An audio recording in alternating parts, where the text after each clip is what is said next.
Hey guys, so today I wanted to do another tips for collecting Militaria video. I like to make these videos just to give out information and maybe thoughts or ideas that you guys might need to be aware of or think about when it comes to your collecting or collection and everything. And so, from time to time I'll put these together as I think of new topics to talk about. Sometimes I might touch on something that's already been touched on in another video, but I try to think of new topics for each one of these. And so I've got about 8 things listed here that I wanted to go over with you, and hopefully you guys get some good information from this. And again, these are some tips for collecting Militaria. So one thing to be careful of, especially nowadays with the internet and everything, is be careful of online scams. There's a lot of fake profiles created on Facebook and online. There's a lot of profiles that are hacked or stolen and everything. And so you got to be very careful if you're going to buy from any website or any transaction that takes place online, because there's a lot of evil in the world. People have bad intentions, and they'll do everything they can to steal your information, steal your money, get over on you, take advantage of you. So just be very careful. And one thing you can kind of think about is, and this is what I do, is if I put like in an ad, for example, on a Facebook group or groups that I'm looking for particular items. Sometimes people will comment on that post or they'll message me directly. And what I do every time is I'll go to their Facebook page and just kind of scroll through and take a look and see if I see anything that looks weird. Because a lot of times when you pick up on a scam that's trying to take place, you'll see that person just joined Facebook or just joined that particular group that exact same day. And so a lot of it's stolen pictures from online or stolen or hacked profiles. But, again, look at the date when they joined that group. Look at the date when they joined Facebook. And a lot of times that's how you can tell that it's going to be a scam. Other times, once you start maybe having a conversation back and forth with that particular person, you can ask particular questions that they probably won't know the answer to, or they'll have some weird random response that you can just go with your gut. You'll just sense and feel a lot of times that it's not genuine, that there's just something off or not right about the situation. And unfortunately, a lot of people still do get scammed and stuff. But a lot of times, things are too good to be true. And so I'm very careful with anything I do online, even though I do purchase quite a bit of stuff online. It's fun going out in the wild and antique stores, flea markets. I'll do all that a lot, but I do buy online. I'm very careful about that. Something else you can do, this is actually my second point, is whenever somebody sends you like pictures of whatever they're trying to sell you or that you might be interested in, what I'll do is I'll go on Google image search and see if that picture or those pictures that they sent me of their item is on the internet somewhere. Because again, a lot of these scammers, what they'll do is they'll find random picture online of what you're looking for, and they'll pretend that it's theirs and that they're selling it. They'll steal it from other websites. They'll steal it from other collectors' photos that are uploaded online to different sites. So go to Google image search. I do it every time. I'll search, and you wouldn't believe, realistically, even just in the last few months, there's been probably at least 4 or 5 scams that have been tried to put on me, but I did that Google image search, and there they were. Those photos were listed on these other websites. Now, a lot of people would say, well, maybe that person listed those items on those Facebook groups, recently or in the past, and now they're just trying to find another way of selling them. That is true to a certain extent, but again, a lot of times if you find that image online and you start conversating with the people, you'll pick up that something is just off or weird or doesn't seem right. And whenever that happens, I don't go forward with anything. Again, a lot of times I'll ask them questions about the particular item and they won't really know much about it. And then I'll even tell them or say, hey, do you have this website? Is this your website? Or did you put these images on this website? And there's been times when once they know they've been busted out, they'll leave the conversation or they'll leave the message or chat or discussion because they know they've been busted. And so be very careful online. Use Google image search. Use wisdom. Go with your gut. Protect yourself. Number 3, something I wrote down is always be open to learning. whether you're new to the hobby, been in the hobby a few months or a few years or even 50 years, none of us can ever know it all. There's always more to learn. It's fun learning, I believe, for most of us, if not all of us.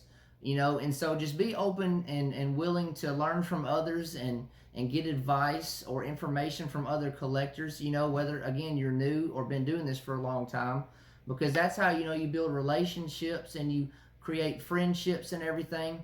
But at the same time, though, number 4 basically is the information you get from others or you share with others. Always make sure you do your own research. Like if I get information from others collectors, it's not that I don't believe them or that I think they're deceiving me in any way. I just want to, I'll make note of what they tell me, of the information they give me, and then I'll start searching online myself just to kind of make sure that everything lines up properly. Now, I can tell you, I'm sure over all these years I've been collecting, I've probably given bad information, and it's not intentional. It's just that maybe I didn't quite fully understand the information I was trying to give out, or maybe I misinterpreted something and gave somebody bad information, and I don't want to do that. I would never do that intentionally, but we're all learning. We're all still learning, and we're always going to be learning as long as this hobby's around and we're a part of the collecting community. And so, again, just be willing to share information with collectors and learn from them as well. But, I've said it for years, always do research. Get you some reference books. Do some searching online. A lot of times stuff can be located in reference books or online searches or doing your own research. But, for me, and probably a lot of you, it's fun, interacting with other people, other collectors, and conversating and everything, instead of just immediately going straight to a book or an online site. I kind of use all those resources, if that makes sense, and I just think it really kind of creates a good way of gaining information and being able to pass on good information to other collectors as well. And so, again, study for yourself and be open to learning from others as well.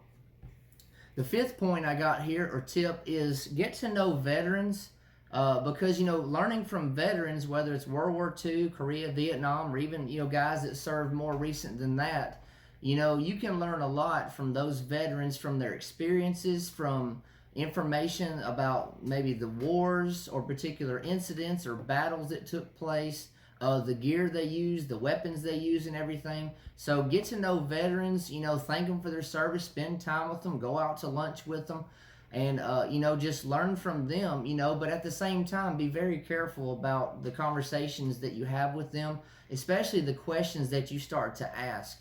I would spend time with them, let them warm up to you, unless maybe it's a family member or somebody close to you already. Let them warm up to you. Maybe ask just some basic questions. Just like, hey, when did you enter the service? How long were you in the service? And just stuff like that, just to kind of open it up and let them share however much they want to share, because we know a lot of the veterans don't want to talk in depth or much at all about what they experienced or went through during the battles or wars or their service. But again, I've learned a lot from veterans, over the years, just from basic conversations, brief interactions, or even long friendships that I've been involved with them in. So again, veterans are a good source and way to learn about how things were done and how gear was used and what gear was used and what took place where and everything. A lot of historical information for sure. Number 6, basically I wrote down to have a goal or a plan in mind for your collection. Now this wouldn't necessarily be for somebody just now starting, maybe a little bit, but those of us that have been collecting a while, I'm not old, I'm 37, but I've been collecting about 16, 17 years now, about 16 years I believe. I was about 21 when I really started collecting. And so, I've even thought for myself, like, what is my collection going to look like? What is my long-term goal for my collecting or collection when I get retirement age, when I'm 62 or 67 or 75? What is my retirement plan? What is my goal as far as a will? God forbid if I died, which we're all going to one day. Like, what do I want to happen with my collection? There's some people that might want to donate. There's other people that might will it to their spouses or children or other family members or even other collectors. But I've just known a lot of guys over the years, and most of them, we're getting up in age, And unfortunately, some of them passed away, and their wife or family was stuck with all this stuff, and they really don't know what it is, what the value of it is, or where to go as far as how to pass it on, sell it, put it in an auction house, donate it to a museum. And so I wouldn't want to leave my wife with, I guess, the burden, I guess that's the right word to say, or use the burden of trying to figure out what to do with all my stuff.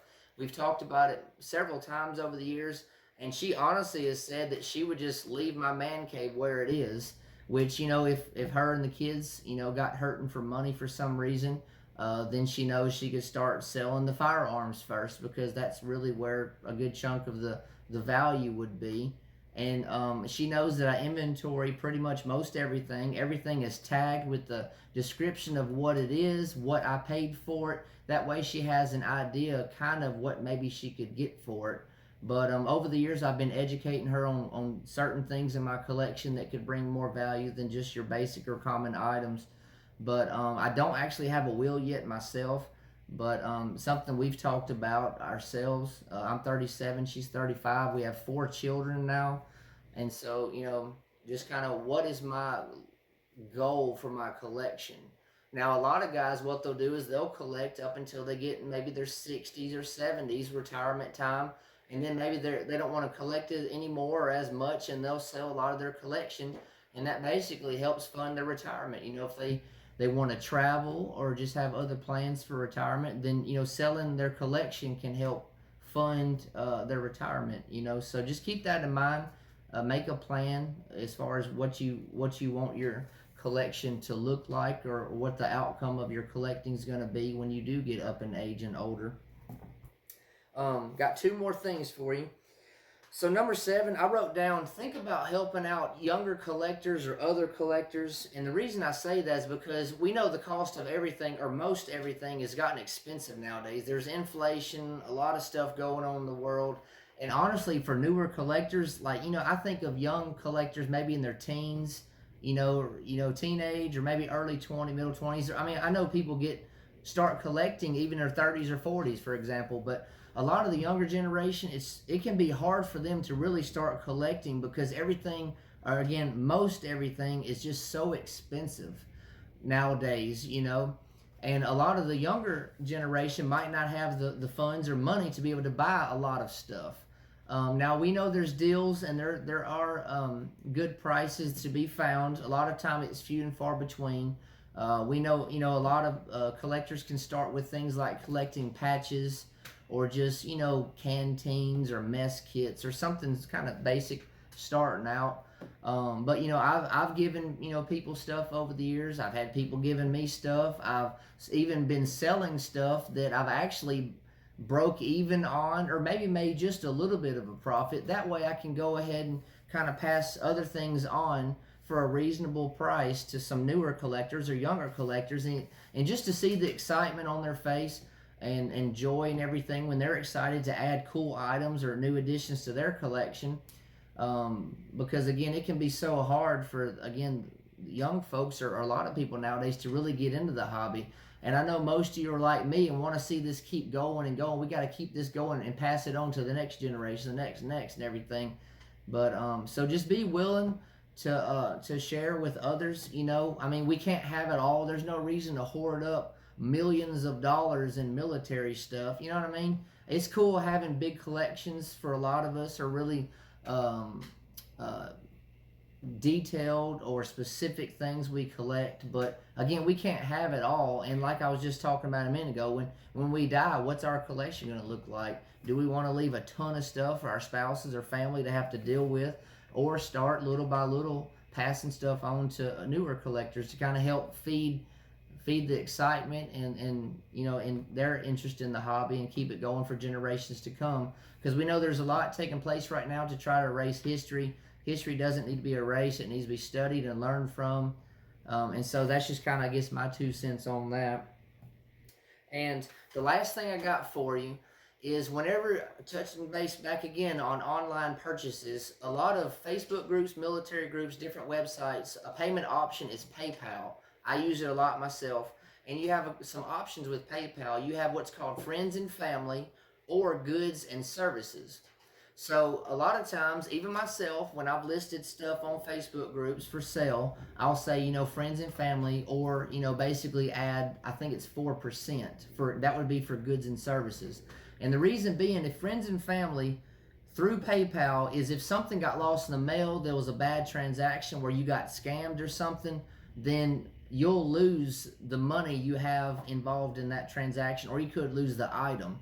Whereas if you select goods and services and pay, a lot of times it's like an extra 4%, which might be like $2 or $3 or $4, then you have some insurance and some coverage in case something does happen. It is a transaction that goes bad, or something's lost in the mail. And so a lot of times it's worth paying that extra $3 or $4 or $5 just to have a peace of mind that if it got lost in the mail, which happens, you got scammed, which happens, you do have some kind of coverage, so you're not at a complete and total loss with your money or the particular item that was involved with the value of the item. But just be very careful when you use friends and family. If it's somebody that you really know, maybe you've known them for years, maybe it actually is a family member, somebody you really, really trust to not do anything deceptive or anything, then that would be okay. But it's just something to think about, to do goods and services and pay the fee or the percentage. But anyways, guys, thank you for watching. I hope you like this video. I enjoy making videos like this. I know they can get kind of lengthy, but I'm hoping a lot of people will stay tuned and just kind of learn from these videos, just as I watch you guys' videos and learn from you as well. But I appreciate you all very much. I've got many more videos planned and on the way, and so I'll be getting back to you soon. So thank you.